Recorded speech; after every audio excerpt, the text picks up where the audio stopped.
Okay, Rich Van Tassel back with you, finishing up our game picks for Week 13 of the NFL season and recording audio for Get Live Radio. The New York Giants, 8-3, winners of six straight, 3-2 on the road, travel to Pittsburgh to play the Steelers, who are 6-5, 3-2 at home, and have won two straight after losing four straight. Injuries for the visiting Giants: Mark Herzlich, linebacker; Nate Burhey, safety; Awa Oduzuya, defensive end, are out. Brett Jones, center; Marshall Newhouse, offensive tackle, questionable. For the Pittsburgh Steelers, Darius Hayward-Bay, wide receiver; D'Angelo Williams, running back, are out. Chris Boswell, the place kicker, is questionable. If a place kicker can't go, that's always a situation. You have a new guy coming in, especially the Pittsburgh Stadium, Heinz Field out there. It's a tough place to kick, so keep an eye on that one.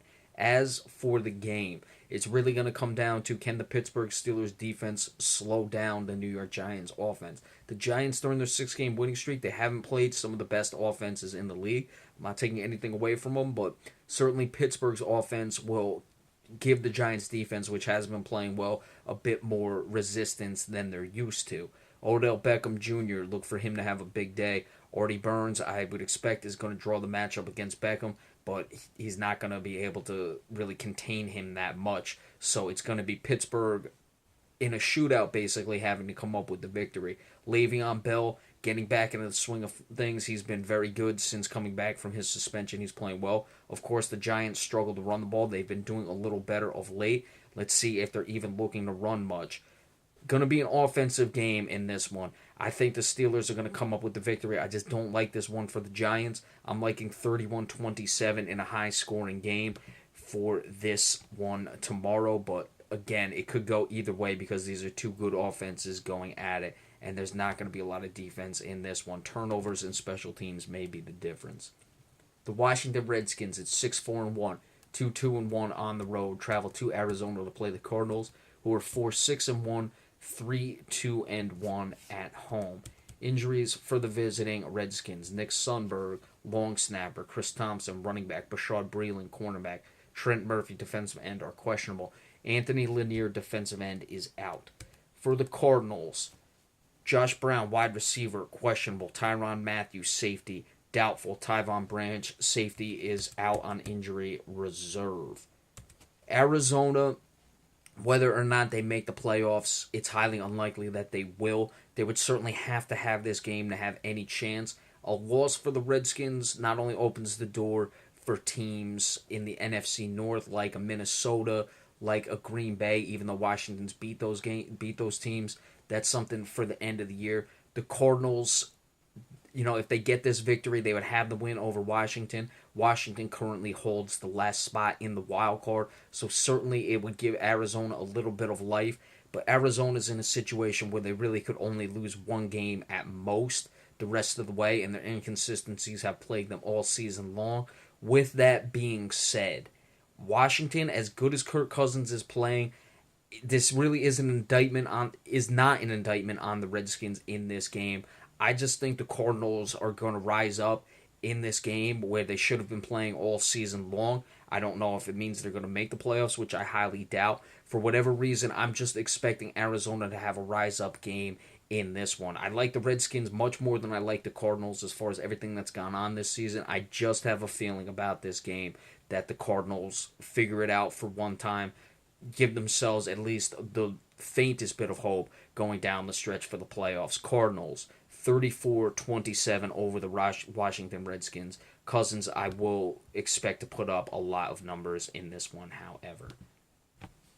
Tampa Bay Buccaneers, 6-5, 4-1 on the road, travel to San Diego, is 5-6, 3-2 at home. Tampa Bay is another one of those teams that could be right back in things with a Washington loss. Of course, they are chasing the Atlanta Falcons, only a game out in their division as well.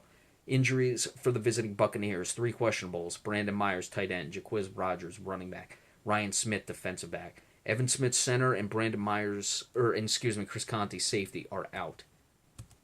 For the Chargers, Terrell Williams, wide receiver; Asante Cleveland, tight end, questionable; Jatavis Brown, linebacker; Brandon Flowers, cornerback; Jerry Atuchu, linebacker, are out. Tampa Bay's defense has really been coming along. I'm not surprised. They're pretty good up the middle with a guy like Gerald McCoy. That's really helped them. They, of course, shut down Seattle last week. and they're really starting to come along. They've played very well on the road as well, where they're only 2-4 at home. They're 4-1 on the road.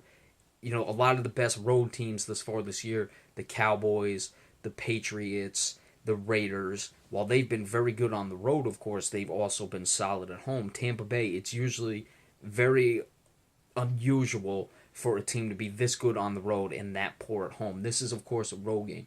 San Diego, hey, while it's unlikely they'll make the playoffs, of course, a 4-1 finish would put them above 500. That's certainly something to play for. Could they get into the playoffs with that? Again, unlikely, but you got to do what you got to do, and you got to play the rest of the way. They're in one of the toughest divisions in football, and frankly, I'm stunned by how well San Diego's played this year. I had them at 4 wins at the beginning of the year. They've already got 5. Joey Bosa has come along very nicely. Phillip Rivers, of course, is putting up big numbers. He's got a few too many turnovers, but you would expect that. And Melvin Gordon has really come around. Melvin Gordon over or just shy of 4 yards per carry, but he's carrying the ball a lot this season. Over 900 yards, 9 touchdowns. He's starting to come along as well. Tampa Bay, I'd like them to continue their road winning streak here, or just winning ways, I should say, coming out into San Diego. Tampa Bay absolutely has to have this game. Not that San Diego doesn't, but the race is much tighter and much more obtainable for the Buccaneers to make the playoffs than it is for the San Diego Chargers, and that's why I like the Buccaneers in this game to come up with the victory again on the road. Their defense plays well and shuts down Phillip Rivers enough. I'm taking a score of 27-21, Tampa Bay. And then the Sunday night game, the Carolina Panthers, 4-7, 1-4 on the road, travel to Seattle, who's 7-3-1, 5-0 at home. For the Carolina Panthers, their injuries all out. Ryan Khalil, the center, is an injury reserve out.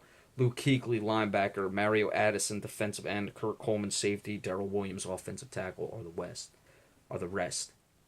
For the Seattle Seahawks, Tremaine Pope, running back. Demontre Moore, defensive end. Michael Bennett, defensive end, are questionable. Brock Coyle, linebacker, and Jordan Tripp, a linebacker, are out as well. As we've discussed a few times this season, Seattle's running game has had its problems. One of the Carolina defenders, I think, made a statement that Russell Wilson is their best running back.